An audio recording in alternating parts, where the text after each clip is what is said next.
welcome to the Resolve Podcast, episode number 37. I'm Carly Tizano, a New Year's resolution coach, obsessed with all things goal setting, personal development, coaching, and of course, resolutions.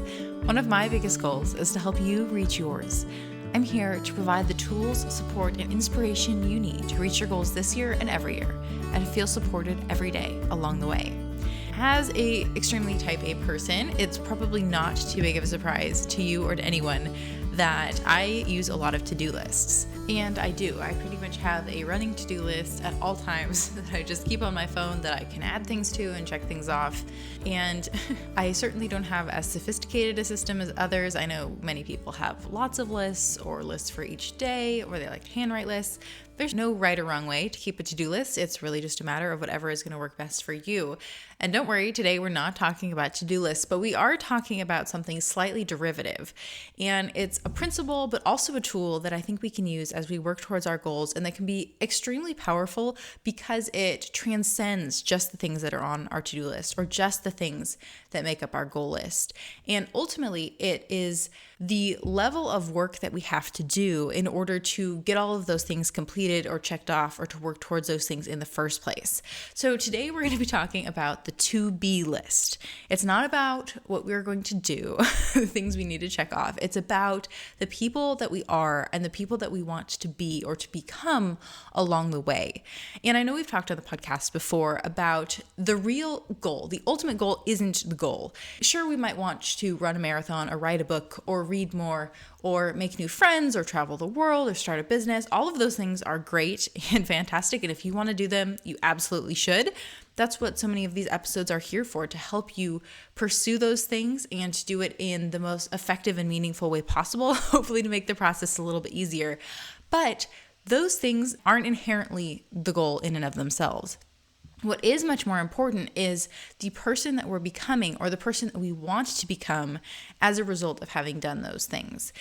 Yes, it's nice to write a book and to get your ideas down on paper or do a bunch of research and to compile it and to share your findings with the world, or to write down a story about a medieval world or characters that are purely figments of your imagination that you then get to share with other people. But writing a book is about so much more than that. It's about the process of writing the book. It's about sitting down. It's about the discipline that you nurture as you get those words onto paper. It's about the refinement that you have not only on the page as you work through editing your book, but that which you find within yourself. It's about time management, finding the time to write a book in the midst of everything else that I'm sure that you're doing in your life. It's about the courage and the bravery you develop as you begin to share that book with other people and ultimately, ideally, I'm sure with the world. It's so much more about those things, and those things are ultimately so much more important, because while it's going to be nice to have a book and to publish the book and to share it with the world, what's going to be even more meaningful is the development of those skills and those personality characteristics and that self-trust within yourself that then you can apply in your pursuit of any other goal, whether that be then to travel the world or to develop new relationships or start a business. You can do those things with the skills that you've been developing within yourself all along the way. This is such a fun and exciting work to do. It is a bit more conceptual because it's not just something we can write down and check off quite as easily, but it is identifying who we want to be inherent in the goals that we have set. So your resolve for this week is to go over your list of goals or your list of resolutions, the things that you want to achieve in this year, and to look at it through the context of who do I want to be or become as a result of having done these things. Sometimes we will set our goals on that level. I know I've worked with clients who their biggest goal is just to increase their self-confidence. And then the things we achieve along the way, the other things that they want to do or check off, are more in line with that. But I will say that's much more the exception rather than the rule. Normally it's we want to eat healthier, or we want to start going to the gym, we want to join a book club. Those are the things that we resort to, as opposed to we want to have a wider social circle. We want be better at having conversations with people about things that matter to us or that we find interesting. That normally isn't the level that we go to when we set our goals. We're not quite thinking that way. And it's totally understandable because that's not the level of work that's easily visualized. You're probably not going to tell your friend, yeah, I'm working on having casual conversations about the books that I read so that I can share my insights and gather insights from others and learn how to concisely convey those to someone else. Like that doesn't come across as easily. You're probably not going to write that down on the top of your New Year's resolution list, even if that is ultimately what you hope to get out of reading more books. Conversely, what you want to get out of reading more books maybe isn't the social aspect. Maybe you don't really want to join a book club. Maybe it's just you want to read more books because you want to deepen your knowledge in general or in a certain area. Then that's more about the person that you want to become as a result of having read these books than it is about merely reading the books themselves. And that recognition is important because not only does it provide the inherent motivation that you then need in order to continue on, because just saying you're going to read more is nice, but wanting to read more so that you can deepen your knowledge and understanding about a topic that matters to you, that is so much more meaningful and so much more likely to have you head to the library or stop by the bookstore, or ask a friend what interesting books they've read on this topic.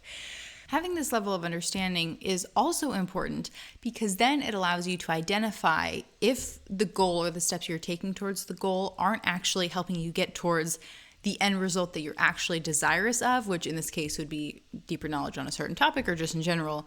If you find yourself then resorting to reading purely fiction and your goal in developing a deeper reading habit was to deepen your knowledge, reading fiction might do that in some ways, certainly about fictional worlds and authors and writing styles. But if that's not your end goal or it's not contributing to that, then you want to take the time to assess either if your goal to reading has changed, if you found that maybe you actually really love reading fiction and you want to continue to read more to become someone who gets enjoyment from reading and takes time to rest through reading books that they enjoy, or if you want to redirect your habit maybe to something more in line with your original goal and probably end up reading a little bit more nonfiction. I love both fiction and nonfiction, so no judgment either way. You can learn things from both genres, but if you want to develop a deep knowledge about a lot of subjects, that's probably going to mean reading at least some portion or probably a large portion of nonfiction. Similarly, if you want to build a business, that's fantastic. You probably have a mission or message that you want to share with the world. You have a product that you can help people. You want to make money, maybe gain a bit more flexibility in your schedule or where you can live. All of those things are great goals or reasons for doing it. But starting a business is about so much more than that. It is such a great personal development tool. I know so many people who say that starting a business is one of the best personal development tools because in a way it is externalizing the things that mean the most to you and that matter the most to you, and it puts you in a very vulnerable position as you share that with the world and try to convey that meaning and those messages to other people who some are probably not going to find it interesting or appealing and may reject it outright or just not find it very interesting. But for those who do, it is important and it is meaningful. And as a business owner, it's important to develop those skills anyway. It also allows you to become very good at sharing those things that matter to you. It allows you to become very good at selling. And selling, of course, isn't necessarily a slimy or slippery thing, although I know it can sound that way to some people. But it's about providing value to people who recognize the value in what you have to offer. And then as a business owner, receiving value, in this terms, monetary value, back in exchange for the goods or services that you are providing for someone else. But in order to develop in all or any of these ways, it's not just about showing up and checking things off, although that is part of it. And honestly, becoming a person who shows up and checks things off, that is one of the most important aspects of achieving or working towards anything. But it's also about these other attributes and aspects of the person that you're going to become in order to be someone who does the thing that it is that you want to do. So when I look over my goal list from the year, of course, there are some things that, particularly my activities, that aren't so much about becoming someone as I do them, especially the ones that I just did once, like trying cryotherapy or sensory deprivation tank. But even those, if you were to look deeper into why they were on my goal list in the first place, it was about providing a level of levity and fun to my life, providing and giving myself the opportunity to step outside of my comfort zone and do things that I've never done before, do them by myself, just take a day and experience things that I hadn't before and that honestly no one else in my life had any interest in doing. But it was an opportunity for me to do something that I had never done before and to develop myself in that way.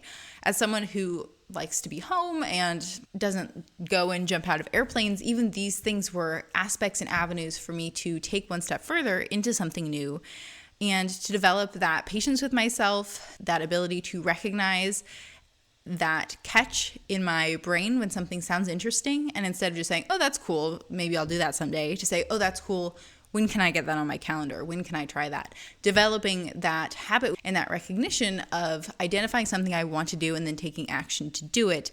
That is much more about the person that I'm becoming and the person I want to become than just someone who has put these things on her goal list and then checked them off. And then just go to the movies once a month with someone. While that is a fun goal, and in years past, I've put goals to watch certain TV shows with certain people, those goals aren't so much about the movies or the TV shows in and of themselves, although they're probably things, movies or TV shows, I would have watched anyway and would have dedicated time to. By tying them to connection with other people, it becomes about so much more than just the movie or the TV show in and of itself. You could also do this with books or magazines or anything else that was of interest to you, but it becomes about the connection, about being someone who nurtures their connection with someone, with other people, someone who looks for the connections that I already have with people, knowing that we have an interest in a certain genre or a particular storyline that's already in existence that they keep making movies for, or a certain kind of character or a certain kind of plot, and then sharing that experience with them, providing avenues of conversation and debate. It's so fun to deepen relationships in that way when you have something in common, something to discuss, something that you're experiencing together. Then you can analyze and break down and debate and discuss. Even if a lot of these movies are just for fun or enjoyment, it's nice, and it has created an opportunity for me to examine my relationships, to assess them in this way, and to then intentionally cultivate them as I check off this goal. But it's not just about checking off the goal, it's about becoming that type of person who cultivates relationships deeper and in this way. My two other big ones for this year, going to grad school and publishing my book, those are probably the greatest and best examples of what it looks like to become someone, not just to do something. And I used the example of writing the book earlier, probably because that's one of the closest to my mind and heart. And it has, the whole journey of writing the book has been about so much more than writing the book, although that has been such a compelling piece to me. And it's been fascinating to recognize that one of the biggest motivating factors for me has been believing that what I'm sharing about in the book is something that other people need to hear, and that I'm not just doing it for myself or because I want to write a book, although those things may be true, but that when times get hard or I'm frustrated, or on the times and the days when I was just tempted to give up because it didn't feel like it really mattered, when I was reminded of the fact that it did matter, but it didn't just matter to me, it matters to the people who are going to read it and the impact that I believe this book will have, and recognizing that I want to be someone who identifies and carries out the things that they believe are important in the world. That is what carried me through, not just putting that goal on my list for the last couple of years in its different forms. And I know, as I've talked about before, writing the book in the first place wasn't even on my goal list the first year. It happened. And now here we are with the book coming out a bit later this year. And that's such an exciting place to be, and to be becoming a published author, which that is a becoming, not just a thing to check off, because to me, a published author is someone who then goes out and represents their work in the world, and who lives out the things that they talk about, someone who is good at sharing their ideas, not just through writing, but also verbally. And so those are skills that I'm working on developing, even as I work on getting this book published and out there in the world. Similarly, I'm going to grad school. I've been to school before, so the actual system and what it's like is not too uncomfortable or unusual, but it has been an interesting reminder to me of how it requires you to show up every day. It requires you to learn about things that you had little knowledge about likely beforehand, to consume a large amount of information, to develop opinions very quickly, but opinions that are grounded on substantive research. And those are all things that, while they may be inherent in the kind of work that I'm having to do, the papers I'm having to write, and anyone who's in grad school, those skills are so much more important to me than just getting a diploma at the end of the year, because those qualities all come back into the kind of person that I want to be and that I want to become, the kind of adult and professional who operates in the world. So it's not just about the things that you are going to do or the things that are on your to-do list. It's about the things that are on your to-be list. I want you to resolve to go out in the world, to live your life, to check off your goals, but to take some time. You don't have to actually write down a to-be list. I won't push it that far, but you should at least go over your to-do list and or your goal list, probably both, and to recognize what carrying out these things, checking off these goals or to-dos or tasks, what those things are contributing to help you become. Whether that is someone who shows up to their obligations on time, someone who follows through on the things they say they're going to do for other people, someone who shows up for their friends, someone who intentionally develops relationships, someone who is patient, someone who is generous, someone who steps outside of their comfort zone, someone who looks for new opportunities, someone who takes advantage of new opportunities. Those things, those qualities of the person that you are and are becoming are what setting goals, setting resolutions, and working towards them are all about. So resolve to make a to-be list, even if just in your head, and use that as incentive, as a motivator, as a reminder of why you're working towards your goals and your resolutions in the first place. So we're also going to dive this week into another resolution investigation, because a few weeks ago, I shared about the revelations that I had after doing the sensory deprivation tank experience. And so I had another reminder a few weeks ago. One of the goals I had this year was to see the Northern Lights.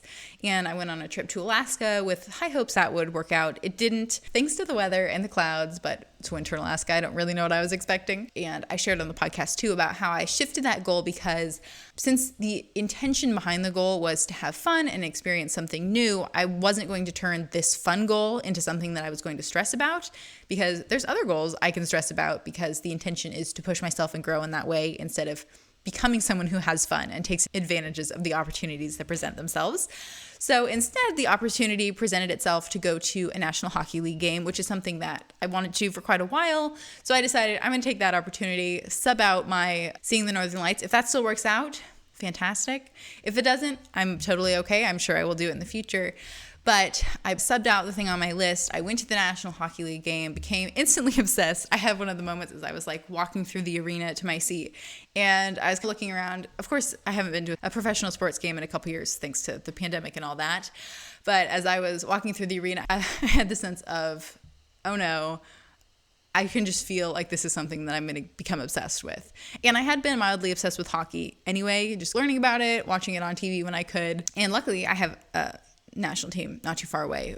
But I went to the game, fell in love, totally obsessed with it, so much fun. And so then, of course, I came back and read a bunch more online about hockey, just learned about hockey in general, and then found some books related to hockey, which I have since read and started and I'm going to keep reading and learning about. But I had this reminder that came up as a result of that, of how privileged and blessed we are to live in a world where we can learn just about anything that we want to for free on the internet, in books, in resources from other people. And we have the greatest body of knowledge that we've ever had in the world in existence right now. And the vast majority of it is accessible to you right now. If you're listening to this podcast, you have the ability to consume just about any kind of information that you want to on any topic, develop your skills in any area. And just having that experience with hockey as I was diving into a subject that I knew pretty much nothing about going in, but as my interest in the subject has developed, it has been fascinating to see how quickly I can learn so much about something that originally I knew nothing about because of the information that is available, the means by which I can access it, and then the opportunity that I then have to go on and learn anything else that I want to or that is of interest to me. And so it was just one of those reminders, like the sensory deprivation tank, that we have such a privileged opportunity right now in the world. And so I've used that reminder to dive even further and deeper into the topics that I find fascinating and to learn more, to dive into new arenas and avenues just because I want to, because I can. Why not, right? So I also wanted to encourage you, as a result of this resolution investigation, as I dove deeper into hockey, I encourage you to dive deeper into whatever that may be for you, whatever your hockey is of the moment. And you can do that through books, through podcasts, through the internet, through YouTube, whatever your preferred medium for learning something is. Or like we talked about a few weeks ago in episode 31 about growth through osmosis, you can find people in your life, most likely, or someone in your life who knows someone who is familiar with or an expert in a topic that's of interest to you, and you can cultivate connection and deeper your knowledge in that way. So with that reminder as well, let's dive into what I'm reading this week. I am deepening my knowledge on a topic that I do find interesting. I'm reading Bittersweet: How Sorrow and Longing Make Us Whole by Susan Cain. Susan Cain is famous for her book a few years ago that came out called Quiet: The Power of Introverts in a World That Can't Stop Talking. That one was a big seller. Everyone was talking about it for quite a while. So this is her new book about sorrow and longing and the role that plays in our life. I'm just starting it. She has a very interesting writing style. She conveys a lot of information. She's very informative, but it isn't like too dense or oppressive, which is nice. So I'm curious to see what I end up thinking of this book. I'm sure it will be good, and it's something that I'm curious to learn more about. So we'll see. We'll see how this turns out. But I'm sure it's a good book, even if it's not about the happiest of topics. And then today, I want to raise a toast to what we were just talking about. I want to raise a glass to all of the resources that we have in our world, the books and podcasts and movies and TV shows and articles and newspapers and magazines and people, the experts in certain fields, the people we know in our own life who may be experts in their own fields, who we have access to, who we can gain information from. It's so inspiring to see all of the things we can do, all the things that we can pursue, the things that we can do, that we can put on our to-do list or our goal list, and that we can learn about. But even more importantly, how that knowledge can be used to help us become the person that we want to be or the people that we want to be, whether that is someone who consumes knowledge or wants to deepen their understanding or share with others. There's opportunity for all of it, and it's so exciting to be in this position within the world, and as we go forth and share all of that more and more with others and gain more and more of it ourselves. So with that, thanks for tuning into the Resolve Podcast. You can follow me on Instagram at Carly Tizano. I would love to connect with you. Don't forget to rate and review. It really helps other people find the show. And subscribe if you haven't already so that you don't miss another great episode next week. For the show notes or additional support in reaching your goals, check out carlytizano.com. Until next time, here's to all that lies ahead.